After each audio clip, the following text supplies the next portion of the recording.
я узнал от врачей, что мне осталось недолго, и поэтому я делаю эту запись для своих внуков, которые могут ее обнародовать, если захотят, в 2017 году, когда с данных сведений должен быть снят гриф секретности. Не хочу уносить с собой в могилу этот груз прошлых лет и удивительные события, которые со мной произошли. Я ни о чем не жалею и надеюсь, что все сделал правильно. Впервые эти объекты обнаружили в далеком 1957 году, когда полярная долгая ночь в Антарктиде была особенно холодна и бесснежна. Температура тогда держалась стабильно минус 90 градусов по Фаренгейту или минус 70 градусов по Цельсию. Ветры тогда были настолько сильные, что с нашей зимовки унесло две метеорологические вышки далеко вглубь материка, хотя они были надежно закреплены. Это даже были не ветра, а настоящие ураганы, которые держались по несколько недель. Именно тогда огромные массы снежного покрова Антарктиды были сдвинуты и буквально сдуты с своих насиженных годами мест. Когда наступил долгожданный полярный день, мы просто не узнали окружающий горный ландшафт. На юго-востоке почти полностью обнажился огромный горный хребет, а путь к океану нам преградили две гигантские трещины, у которых не было видно дна. Поэтому пришлось срочно прокладывать новую объездную дорогу, чтобы успеть к прибытию судов с новой партией грузов. Также пришлось расчищать новую взлетно-посадочную полосу, так как старая оказалась вся завалена обнажившимися метровыми валунами. Мы валились с ног, но успели сделать все вовремя, до прибытия смены. Хотя я числился на станции как научный сотрудник по специализации геофизика, но работал на восстановительных работах наравне со всеми. Если хочешь убраться вовремя с этой проклятой земли, то забудь про свои научные знания и регалии и паши вместе со всеми. Когда наша смена уже сдала все объекты станции и документацию вновь прибывшим полярникам и уже готовилась к отплытию, то проводились испытания нового самолета, оборудованного увеличенными топливными баками, что позволило ему залетать далеко вглубь материка и производить там аэрофотосъемку. И вот тогда летчики за хребтом, который обнажился недавно на юго-востоке, наткнулись на эти удивительные строения. Когда проявили пленку и распечатали фото, я не поверил своим глазам. Один из пилотов сказал: это просто Египет какой-то. На снимках в разных ракурсах были видны настоящие пирамиды. И с первого взгляда было понятно, что это рукотворное строение. Я и еще трое наших ученых во главе с руководством станции после этого еще 2 раза летали в тот район. Мы пролетали на максимально низкой высоте, и это было завораживающее зрелище, когда в межгорной равнине появлялись две пирамиды высотой около 400 метров. Одна была ниже другой примерно метров на 50. К одной из пирамид вела, как нам показалось сверху, прямая дорога, выложенная из гигантских каменных плит. Дорога упиралась в огромный треугольный вход в одной из сторон пирамиды, которая была побольше. Хотя это, может быть, была игра света и тени. Местами на пирамидах еще лежал снег. Но где грани ее были открыты, то можно было различить, что пирамида сложена из больших плит, большая часть из которых была разрушена и смещена, очевидно, из-за разницы температур. Жалко, конечно, что это только все, что мы видели. Посадить самолет в этой местности было равно самоубийству. Начальник станции сразу же связался с Вашингтоном, и на все собранные материалы моментально наложили гриф повышенной секретности. А с нас взяли подписки о неразглашении сведений. После этого я вернулся к своей обычной научной и преподавательской деятельности в Бостоне, в Массачусетском университете. До меня потом доходили только обрывочные сведения об этом невероятном открытии. От друзей-полярников по секрету я узнал, что пирамиды опять почти полностью занесло в первые же сильные бураны. Получается, что мы чисто случайно их обнаружили. Нам просто дико повезло с погодными условиями. Тем не менее, в тот район было отправлено несколько исследовательских экспедиций, двум из которых удалось достичь непосредственно до одной из северных граней Большой пирамиды и взять образцы пород, которые оказались кусками природного базальта, скрепленными прожилками породы, очень напоминающие высокотехнологический цемент. Проникнуть к самому подножию пирамид или попасть внутрь им не удалось.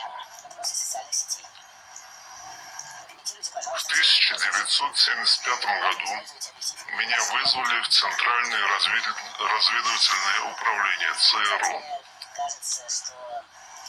Вернее, за мной домой просто приехали двое в штатском, которые отвезли меня в аэропорт. Оттуда на самолете меня переправили в Вашингтон, в Лэнгли. Так я оказался в приемной генерала Марка Топольски, который оказался по виду почти моим ровесником. Он поблагодарил меня за то, что с моей стороны не было утечки данных о пирамидах все эти годы, сказав, что сразу видно человека старой американской закалки, не то что современные хиппи, педики и наркоманы. Без лишних слов он предложил мне войти в состав новой расширенной антарктической экспедиции в качестве специалиста по сбору геофизических данных. Оказалось, что в этом году пирамиды опять почти полностью обнажились, и появилась возможность попытаться проникнуть в полости Большой пирамиды.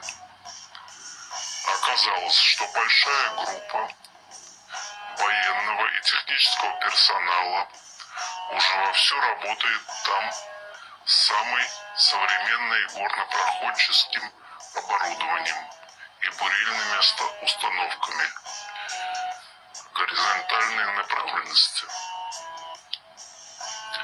Теперь собирается непосредственно научная группа, состоящая из специалистов самых разных специальностей, начиная от археологов, геологов, спелеологов, биологов, архитекторов, историков и даже лингвистов со специализацией дешифровки старинных языков.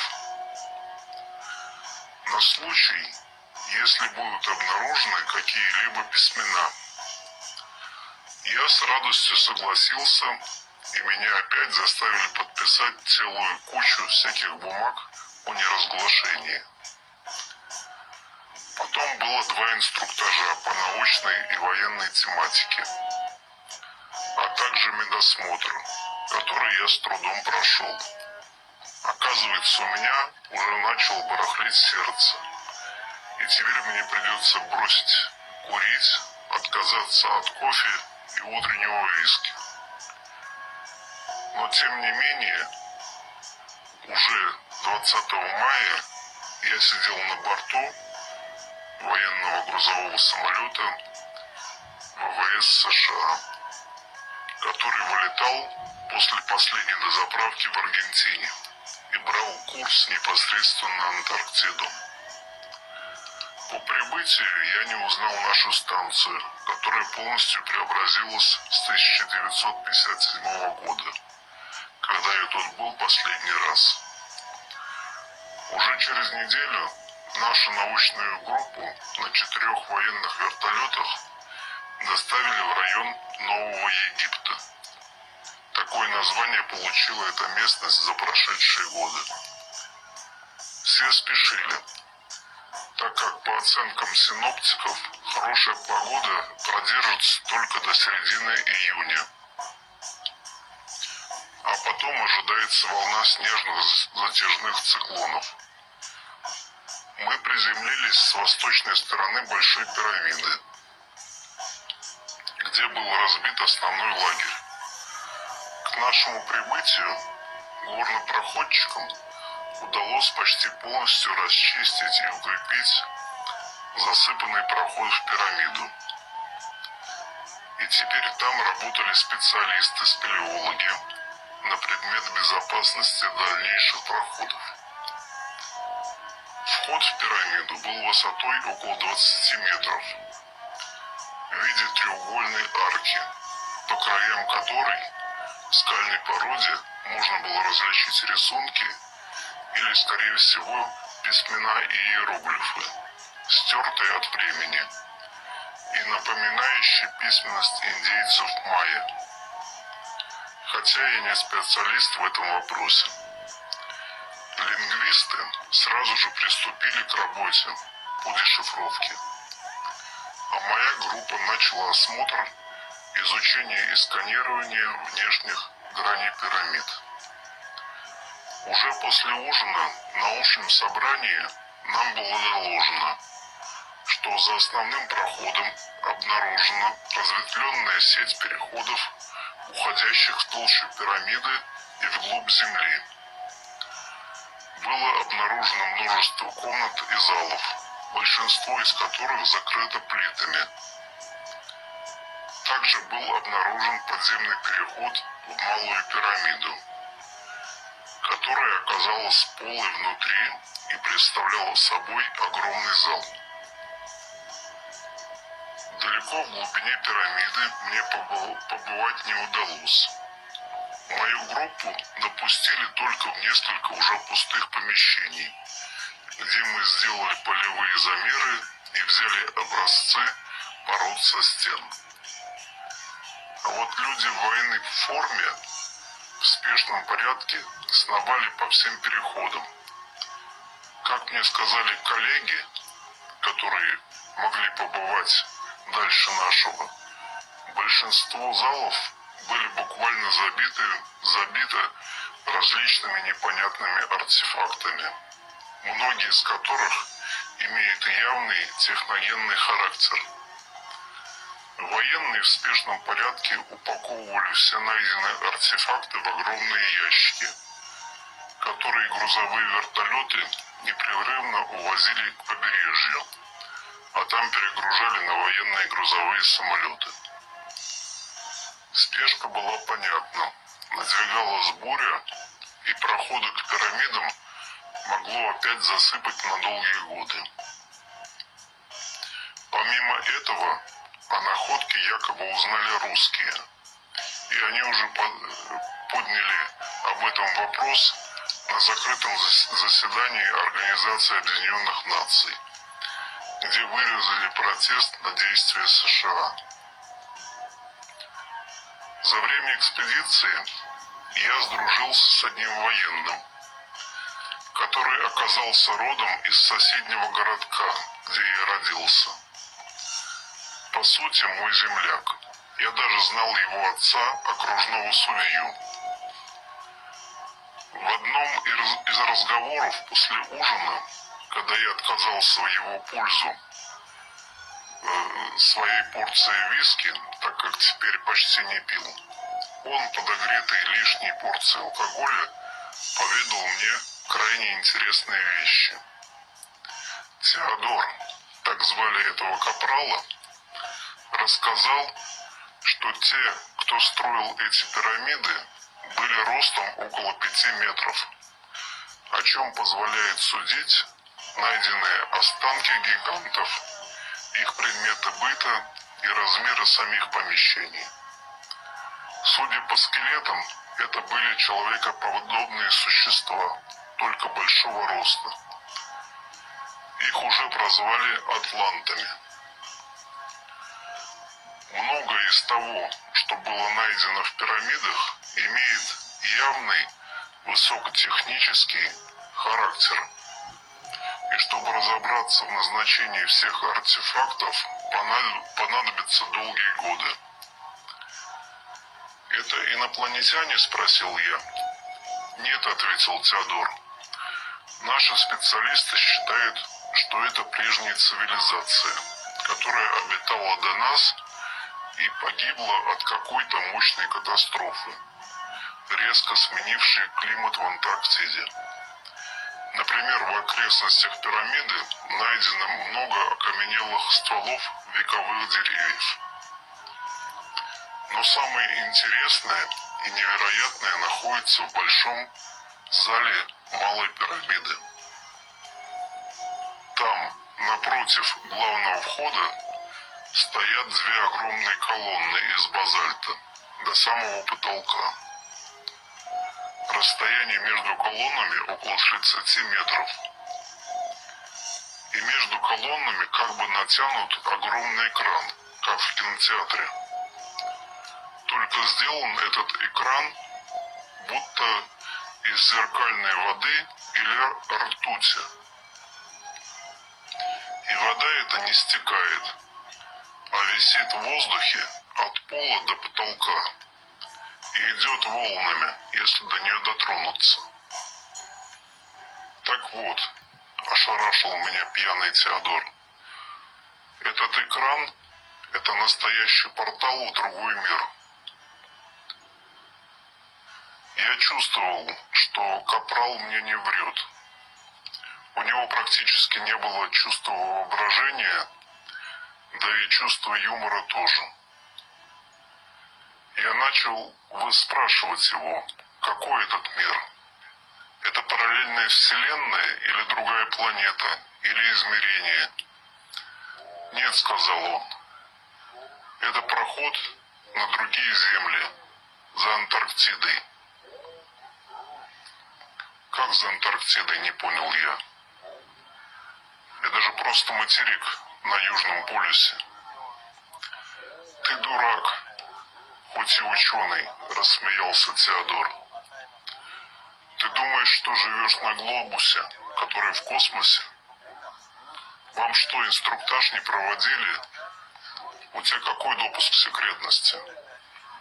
Второй? Тогда понятно. Слушай, объясняю один раз. Земля наша плоская, что поле для гольфа. за твоим колледжем, только в миллион раз шире. И Антарктиды никакой нет. А то, где мы сейчас находимся, это огромный барьер из льда и снегов, опоясывающий наш мир. И все это накрыто куполом, из-под которого нам не убежать. Почитай индийские веды, там все это написано. А за этим барьером на огромной плоскости лежат еще множество других таких же миров, как наш. И вот мы наконец нашли проход. Настоящий проход в них. Твою мать. А как же все полеты в космос? Воскликнул я. Ты еще скажи, что Кеннеди убили коммунисты, ответил Теодор. Все твои полеты снимают в Голливуде. Для таких простаков, как ты. А ты был там за порталом? Спросила я Теодора. Нет, ответил он, но там уже побывали 3 группы спецназа, которые рассказывают о гигантском материке, покрытом джунглями, посреди которых стоит комплекс из таких же пирамид. Исследования только начались, и у нас очень мало времени. Потом Теодор начал трезветь и все неохотнее отвечать на мои вопросы. А виски у нас закончились. Он взял с меня слово, что я буду молчать об услышанном, а то у него будут большие неприятности по службе, вплоть до трибунала. И я молчу об этом всю свою жизнь. 27 июня того же года я сдал все отчеты о своих исследованиях начальнику экспедиции и покинул Антарктиду вместе со своей группой и больше туда не возвращался. Но вот пришла рассказать пора мне все, что я носил в себе эти долгие годы, непосильным грузом знаний. По многим признакам я чувствую, что скоро эта правда откроется человечеству, хотя оно еще не готово его воспринять. Это будет слишком огромным шоком для миллиардов людей. Но мировое правительство уже начало готовить к этому общественное мнение. Неожиданно возродились общества плоской земли. Произошла утечка нашей экспедиции в Голливуд, где был снят фильм и сериал под названием «Звездные врата». Правда, там перемещались на другие планеты, но идея портала явно та же. А еще после экспедиции у меня выпали все волосы. Как, впрочем, и у всех, кто находился рядом с пирамидами. Вначале думали, что это последствия какой-то лучевой болезни. Но радиационный фон там изначально оказался в норме. И других последствий для здоровья ни у кого не наступило. Считают, что так влияет портал перемещения на людей. Теряется волосяной покров. Я слышал, что подобные порталы есть в горах Тибета, где есть проход в мир Шамбала. Поэтому там буддийские монахи все лысые, как и я. Ну вот вкратце и все, что я и хотел рассказать. Будьте счастливы.